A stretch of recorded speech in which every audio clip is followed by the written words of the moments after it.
Hey guys, it's Angel. Welcome back to the channel, and today we're taking a bit of a different flight. This one's a bit of a demo of a product and also a flight. Now we're using the Blackbox Simulations Islander, quite a nice African livery here. And we are flying in SWS's Okavango Delta. This is one of their products they released through Orbx, and it's probably one of the closest things we've had to a proper Orbx pack for an area in a long time. This is the whole Okavango kind of Delta park area, the national park. And it comes with 4 or 5 airports, bush strips. It comes with camps, helipads, tourist locations, all sorts of destinations for float planes, helicopters, bush planes, regular aircraft, places to fly into, reasons to fly in Africa, which is not something I've particularly done a lot of before. There was really never much scenery for it, nothing good anyway. And one of the exciting things is it comes with, as I mentioned, we have Abu Airport, we have Nixonbega, we have Zigera, Chiefs Island, Mombo, and Guma. Now, we have like 9,200 square kilometers of scenery, hand-placed wetlands and objects, 1,200 animals across the area, 9 airstrips, 6 camps, loads of smaller camps, helipads everywhere, a livery for the 208 for safari wings, and 2 guided bush trips, so that's kind of cool. Well, today we're flying from Mombo to Chiefs Island. We'll kind of fly over Zigera camp and we'll head into Abu Airport. It should be about 25 minutes or so. Not a crazy long job, so let's get to it, shall we? So we're parked up here in a very congested spot here at Mombo, but we should be okay to start up. Alright, so let's get our fuel valves on.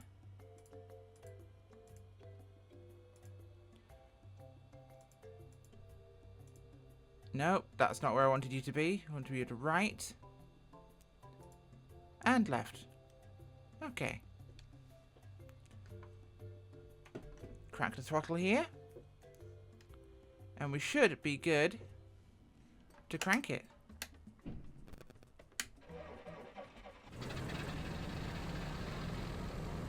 There we go. Started up, looking good. Right, so we'll keep our throttle. Okay, walk into my propeller. Good idea. Yeah, you do that. Now, how do I get out of here intact? Is the question. We should be able to get past that truck, so. Mombo traffic. I don't even know what my tail number is. I'll go with my standard one, even though delivery's not got it on. Mombo traffic number 403 Sierra X-ray, taxiing departure, runway 6.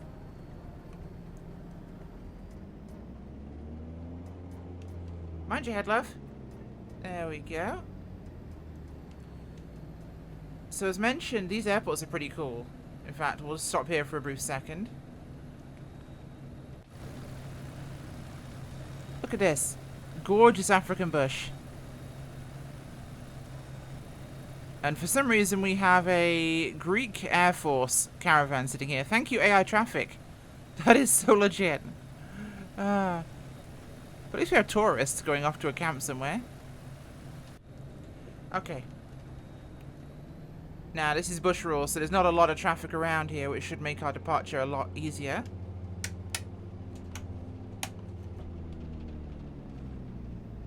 Alright, we've got our route on screen. We're not going to fly the autopilot, but we'll just follow the route in general. Let's get onto the runway proper here, and we'll get ourselves out of this location.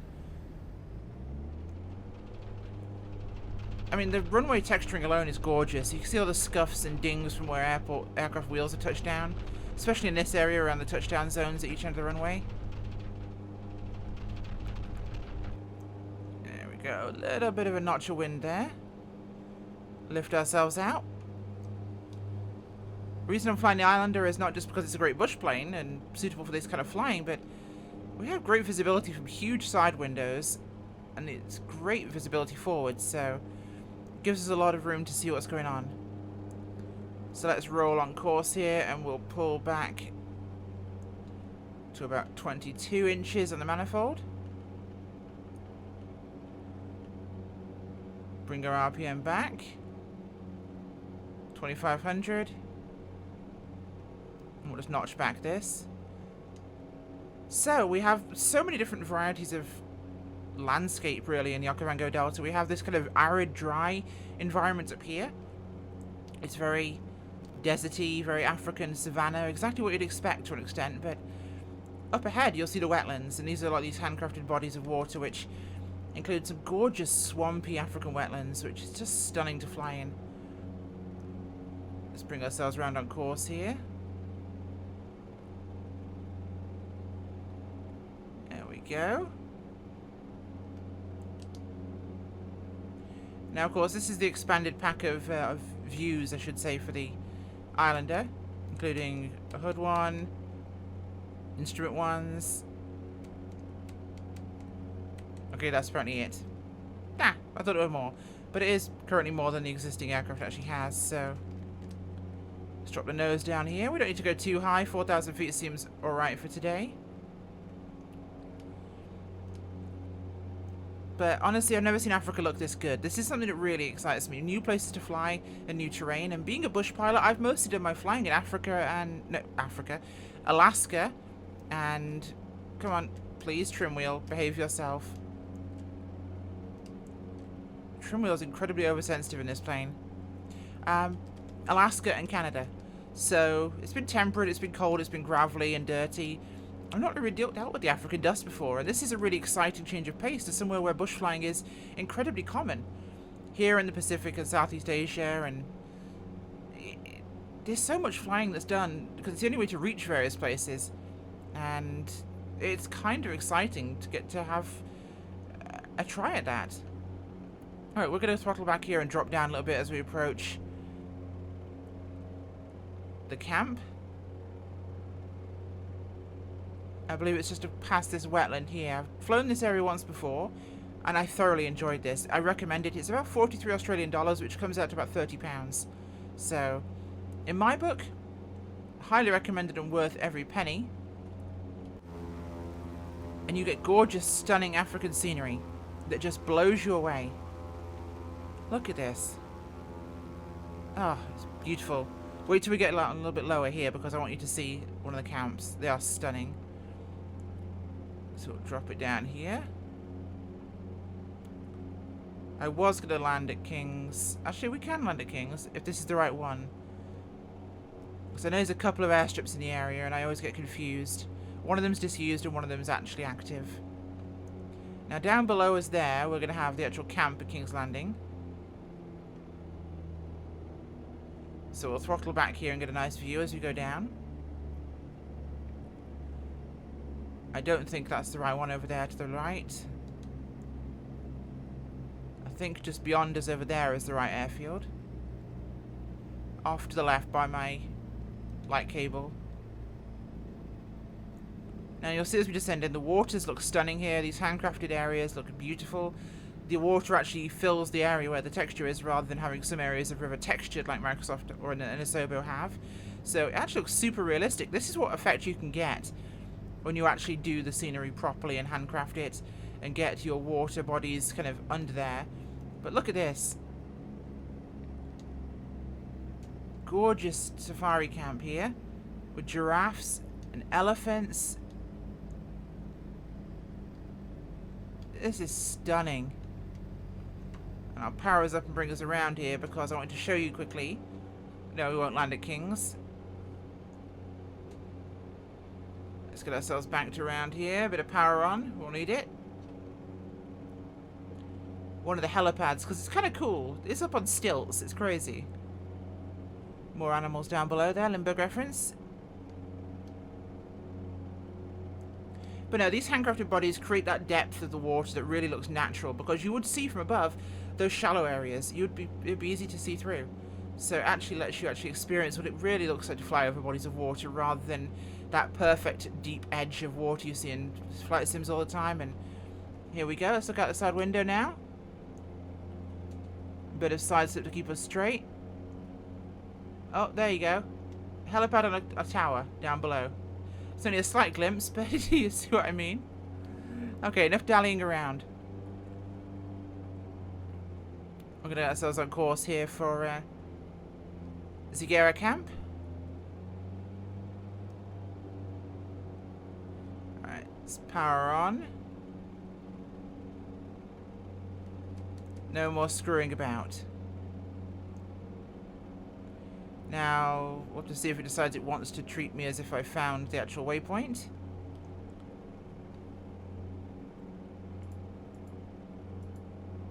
Oh, I've missed it by a country mile, but we can follow the track. We'll be fine.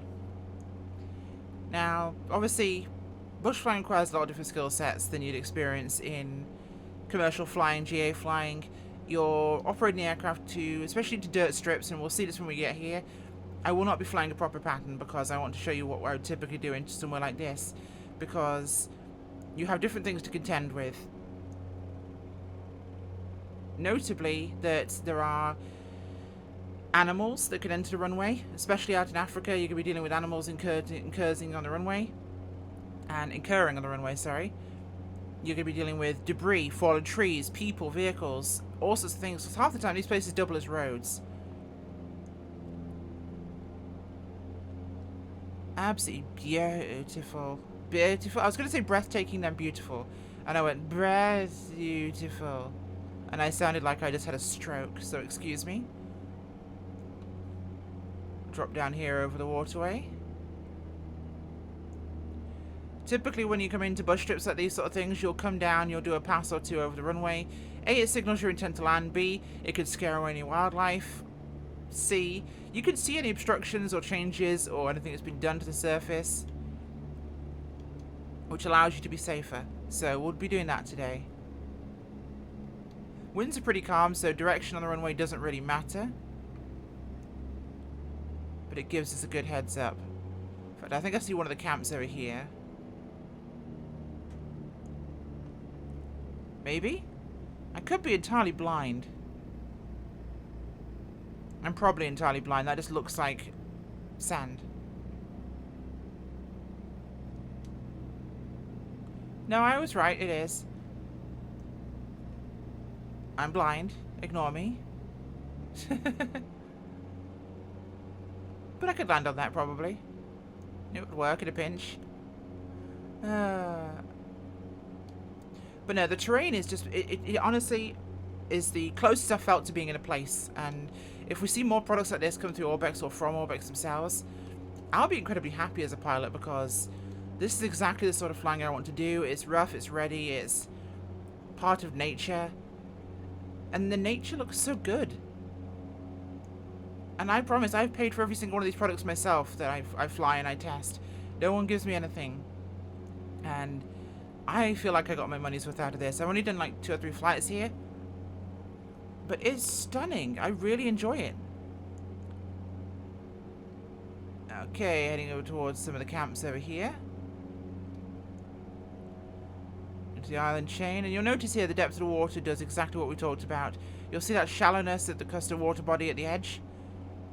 There's none of that textured water with no water effect over it. And you'll see how it gets deeper. That's more natural. So it's a fairly big body of water, we'd expect that. Whereas in the channels over there, you'll see, you can see it actually pretty easily. Okay. I am wandering back and forth-ish when you guys are around the wetlands, but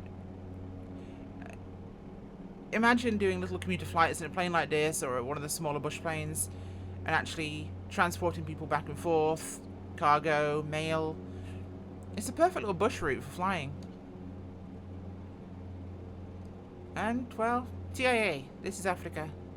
The rules are a little bit more lax out here. It was the world's worst South African accent. I'm so sorry. But I tried. Not that this is even South Africa, but hey, it's kind of central Southern Africa. All these places just invite you. Like that area there would invite me to land a bush plane, probably a little cub. The sand over there. Oh man. And we should be approaching the airport now. Now of course the GPS has lost its brain because I didn't cross an exact waypoint there. So we're just using it for a reference point. But we shouldn't be too far away.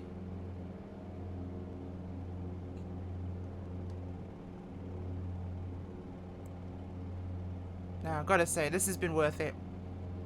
I really enjoy this. And in a plane you can really throw around like the Islander, it's fantastic. And whilst I love the Islander as an idea, I never really thought it was a plane I would love flying. But I think having finally gotten hold of one feels great. Okay, what's this? Is that camps up ahead?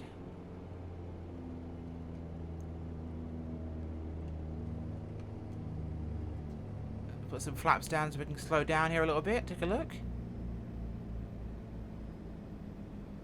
Oh, it's Zerga camp. Zagera. So this is Zagera down below us.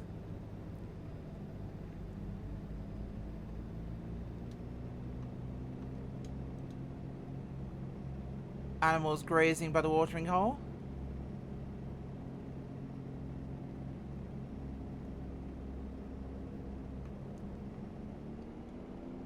Tourist cabins. Gorgeous handcrafted river there, actually properly looking like a waterway, not like some messy textured on photo scenery. More animals down here. Now we're not touching down. Actually, are we? I don't know. I'm confused. I don't think we're landing here. We'll take a low pass though. Why not? What could it hurt, huh?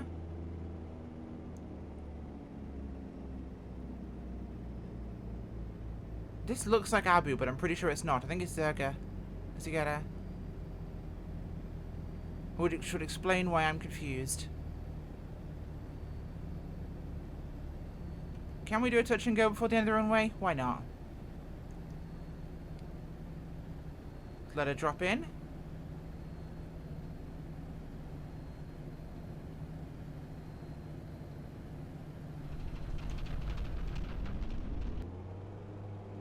There we go, brief touch and go. Now we're back on course. Where we belong. Woo! Just saying hello, guys. Okay, we'll return back around. I'm having that stroke again. Route back on course here to Abu, which is Foxtrot Bravo November Golf. Should be, by my reckoning, a minute or two away up this way. But this is a taste of what can come from this simulator. Because my performance here is fantastic, but you've got these beautiful bodies of water, crafted scenery that looks right. It's photo scenery, but it looks like you're actually here. Like, it's photo scenery done right, because now it's not just the photometry making up for the terrain in a lazy but accurate way. It's hand tweaked, it's modified, it's optimized. So could we see areas like the PNW? Could we see areas like Pacific Fjords, Alaska, Rocky Mountains? Yeah, I think we could. And I think they'd be amazing, actually, in this sim. Because they'll require considerably less work, seeing as there's no land classing to be done because you're using photometry. But you can just tweak water levels, make sure all those are correct. You can tweak bodies of water. You can tweak mountainsides, making sure there's no big derpy cones.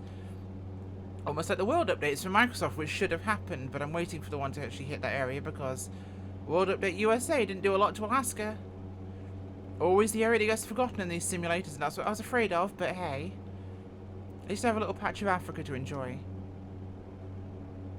So we should be coming up on Abu Airport now to end our little sojourn for the day.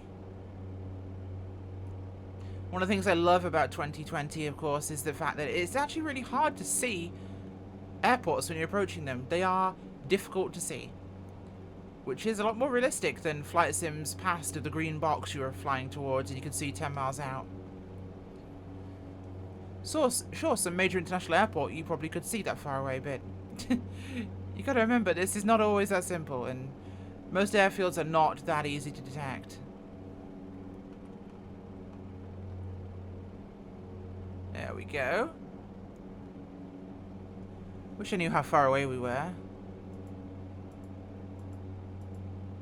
Okay, not that far away, about halfway between there and here. So Abba is not too far off.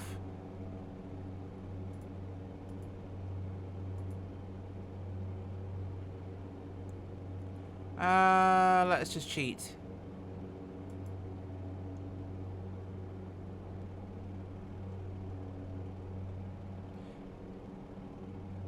Foxtrot Bravo November Alpha is what we're looking for, I think.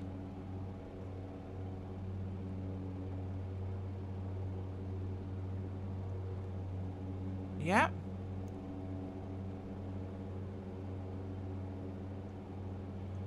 Come on, try to dial this in whilst flying the plane. It's hard work.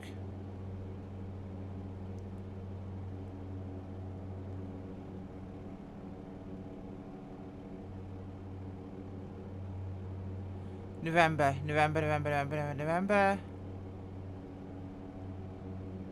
That's Chiefs Island, damn it. Clear.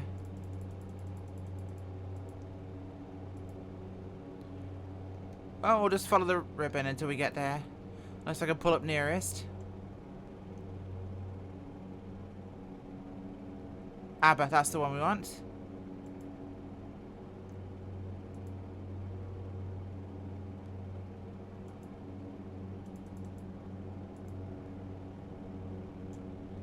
There we go. And it's not programmed yet, has it? Darn you, controls! Okay, we'll do this really quickly.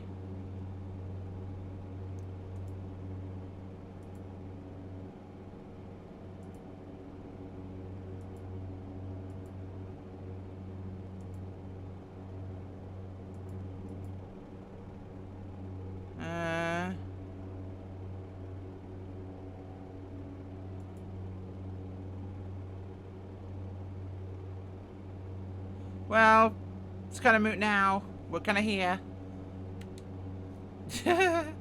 Okay, we're just wavering wildly off course. Where is it? There it is. Okay, it's right in front of us. So, I'm going to show you how I'd make an approach to this airfield if this was real life and I was landing on this particular strip. So, this looks to be gravel, so we would know about that beforehand as we're flying in here. We'd know length, we'd know general surface conditions, we'd know the weather conditions. So, those are all known factors when you're flying into an airfield in real life. Now, they all allow you to know exactly where you are and where you're going. What they don't allow you to know is what's turned up since.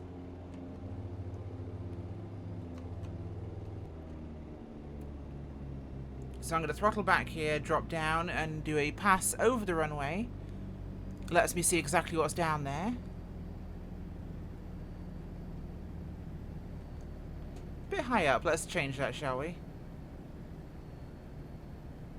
Winds are pretty calm, so we'll come down this way, turn around and land back the way we are towards the apron. Okay. A little bit of a side slip with a turn. This is actually really dangerous because I'm putting myself into a high angle of attack on the right wing. And boom, it rolls round. That was a little bit steeper than I wanted, but so it comes when you come off the pedal. So we're not touching down yet, but this runway looks clear. Actually looks a bit more hard-packed than I realised. It looks to be maybe asphalt, possibly, or definitely packed gravel. But we have no obstructions. We are clear. We're going to come round and put down on the runway here. Climb out over the trees.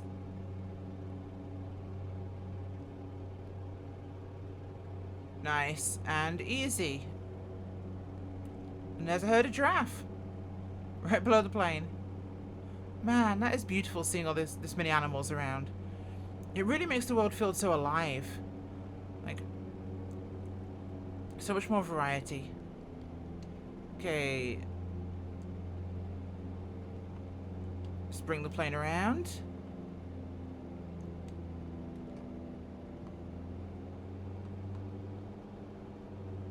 Where's the field? Come on, where are you?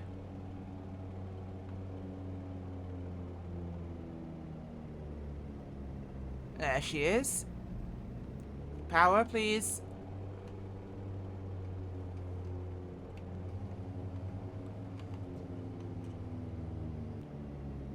Okay, let's roll her in. Give a bit of power on for the approach because I've got big barn door flaps down.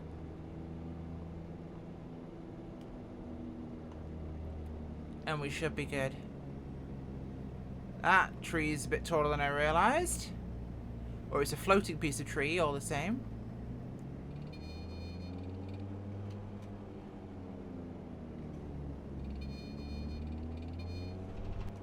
That was a bit of a thumper and a bumper. I bunny hopped it. Probably because I had too much flapping and I had to put too much power on to keep it airborne. Still getting used to the Islander and how to actually operate this thing properly. We'll roll it down here. Keep the power on until we get to the apron on the far end. Probably could have landed. In fact, in most cases, I've noticed I can land this thing on takeoff flaps. 1 notch is more than enough for the Islander. Okay, rolling down to the end. I know there's elephants around here somewhere actually as well at Abu. Right by the runway. We'll take a look when we stop. Man, this is stunning.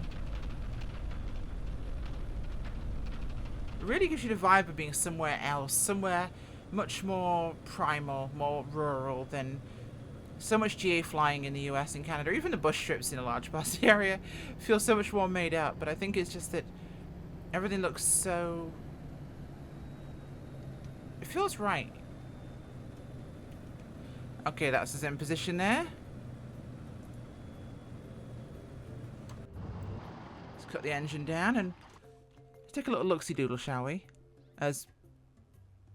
Where the heck are we? Oh, we're here. So even niceties like supplies that have been brought in by an aircraft recently. Everything's actually themed to the area.